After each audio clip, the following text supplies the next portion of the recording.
Sruk bruk, makanya nek duwe moto kidinggo yan. Dadi nubruk-nubruk anggonmu melaku. Kalau punya mata itu dipakai, jadi nggak nabrak kalau sedang berjalan, ucap Anjar kasar. Bukannya merasa bersalah dan meminta maaf atas apa yang ia lakukan. Anjar malah menyalahkan Yani. Yani terjerembab jatuh ke tanah. Barang bawaannya pun jatuh berhamburan karena terserempet oleh motor yang dibawa oleh Anjar. Meskipun pelan, tapi tetap saja membuat Yani terjatuh. Tanpa ada rasa kesal, karena perlakuan Anjar memang seperti itu, Yani memilih diam dan memunguti semua yang terjatuh. Jarene, katanya, mantumu sugeh, lah kombone masih emblangsak kayak gini. Lagi dan lagi, Anjar selalu membahas hal yang sama setiap dirinya bertemu dengan Yani. Sebenarnya Yani sangat jengah, tapi ia enggan membalas perkataan Anjar yang ia anggap tidak penting. Dengan tetap diam tanpa menggubris sedikit pun ucapan Anjar, Yani dengan tenang memunguti barangnya yang terjatuh. Dia menganggap omongan Anjar masuk telinga kanan dan mental kembali tanpa harus keluar melalui telinga kirinya. Sok-sokan budak, aku tahu jangan-jangan anakmu udah nggak peduli ya sama keluarganya, udah dapat suami suge dia lupa deh. Cekat tigat berak derap-derap-derap, astagfirullah buhe. Anjar terhenyak saat mendengar suara yang familiar di telinganya. Ia seketika itu juga menoleh ke arah mobil yang berhenti. Betapa terkejutnya dia saat melihat sosok yang pernah ia lihat di laman pencarian internet.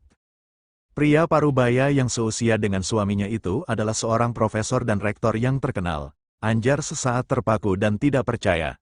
Namun saat melihat Hilya yang berjongkok di sebelah Yani dan wanita parubaya seusianya, menjadikan Anjar kembali sadar bahwa semua ini adalah hal benar dan bukan hanya sekedar ilusi. Bu Anjar, Anda benar-benar keterlaluan ya. Peringatan saya waktu itu sepertinya tidak Anda indahkan. Taraf berucap dengan nada dingin yang menusuk, dan itu cukup membuat jantung Anjar berdegup semakin cepat. Bang, ada apa ini sebenarnya? Iya bang, ini ada apa? Yasa dan Kaluna bertanya bergantian. Mereka berdua sedikit syok saat melihat peristiwa yang terjadi di depan mereka ditambah perkataan putra mereka yang baru saja keluar.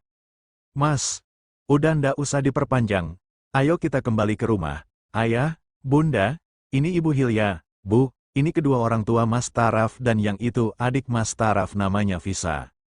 Sebenarnya bukan hanya Anjar saja yang terkejut, Yani juga terkejut atas kedatangan putrinya bersama keluarga besannya yang dadakan itu. Namun tidak ada waktu untuk terus terpaku, dia lalu menyambut keluarga dari sang besan dan menggiring mereka menuju ke rumah. Yani juga mengacuhkan keberadaan Anjar. Dia bahkan sama sekali tidak menoleh pada wanita itu yang saat ini merasa amat sangat kesal. Kaluna bersama Visa lebih memilih berjalan kaki mengikuti Yani dan Hilya. Rupanya mereka menikmati udara yang mulai dingin itu. Karena menempuh perjalanan yang santai, perjalanan dari Jakarta akhirnya sampai di Dieng selepas asyar, dan hawa dingin pada jam-jam segitu lumayan menusuk tulang. Dingin ya bun, iya benar sa. Dingin, iya Hilya. Maaf Bu Yani, sebenarnya ibu-ibu tadi siapa ya? Kok dia bisa berbuat tidak sopan dan kurang ajar begitu? Kaluna tetap saja merasa penasaran, pasalnya wanita seperti seorang yang inferior terhadap orang lain, dan dalam hal ini mungkin saja keluarga Hilya. Bu Anjar, beliau istri kepala desa di sini bun, tapi semenjak Mas Taraf di sini dia jadi nggak suka sama kami, dena berlanjut hingga sekarang ini. Astagfirullah, Kaluna dan Visa saling pandang. Mereka berdua tidak menyangka bahwa akan ada hal-hal demikian. Kaluna pun akhirnya memiliki pemikiran lain yang sangat tidak enak. Jangan-jangan kehadiran Taraf di sini membuat keluarga Bu Yani jadi kesusahan ya?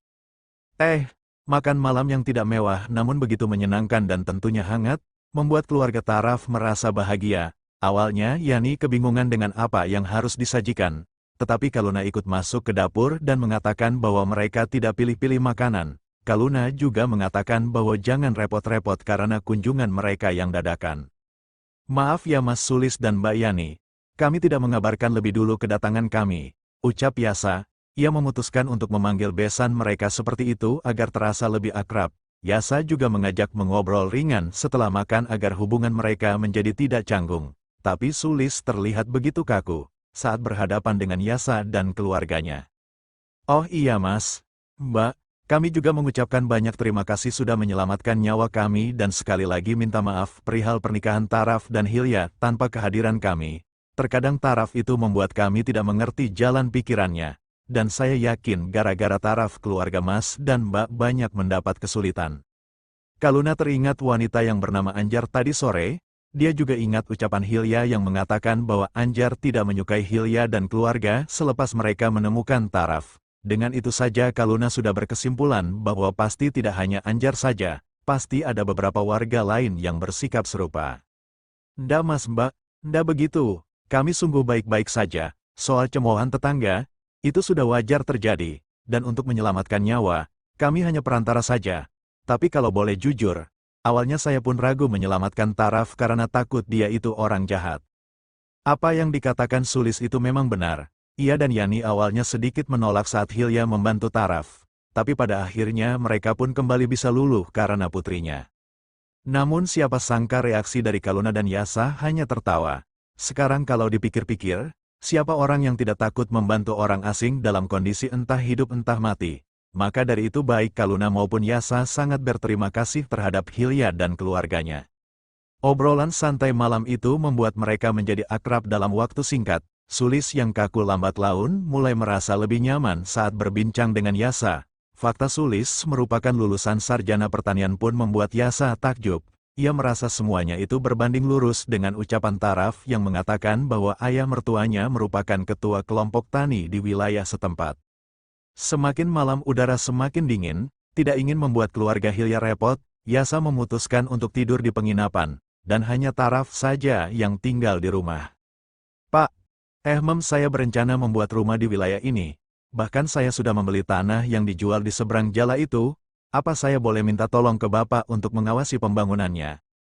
Hilya langung melihat ke arah suaminya, ini sama sekali belum pernah dibicarakan sebelumnya. Dan pertanyaannya adalah, kapan suaminya itu membeli tanah, sedangkan setiap hari mereka terus bersama? Bukan hanya Hilya, Sulis dan Yani pun ikut terkejut. Mereka tidak menyangka bahwa Taraf akan membuat rumah dekat dengan mereka. Apa kamu mau tinggal di sini nak? Iya Bu, tapi mungkin saya tetap wirawiri. Saya tetap harus bolak-balik ke Jakarta.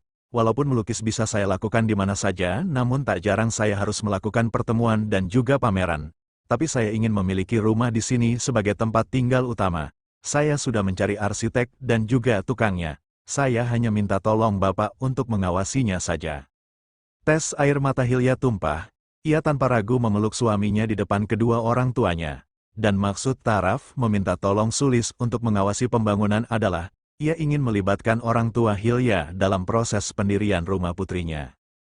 Terima kasih Mas, terima kasih banyak, sama-sama sayang. Tapi sementara ini kita tetap harus ke Jakarta karena banyak pekerjaanku yang sudah terbengkalai selama ini. Itu akan berbarengan proses pembangunan rumah kita. Sulis dan Yani pun ikut terharu. Ia sungguh bersyukur Hilya mendapat suami yang begitu mencintainya. Dan meski hanya sesaat, namun kedua orang tua itu yakin bahwa keluarga Taraf pun baik dan sayang terhadap Hilya. Kekhawatiran selama ini akhirnya lenyap sudah. Sebagai ibu, Yani jelas khawatir saat putrinya jauh darinya. Omongan Anjar dan tetangga lainnya yang buruk juga sesaat masuk ke telinganya. Tapi semua sekarang sirna, dan berubah menjadi rasa senang dan syukur. Baik nak Taraf, Bapak akan ikut membantu mengawasi. Terima kasih banyak Pak.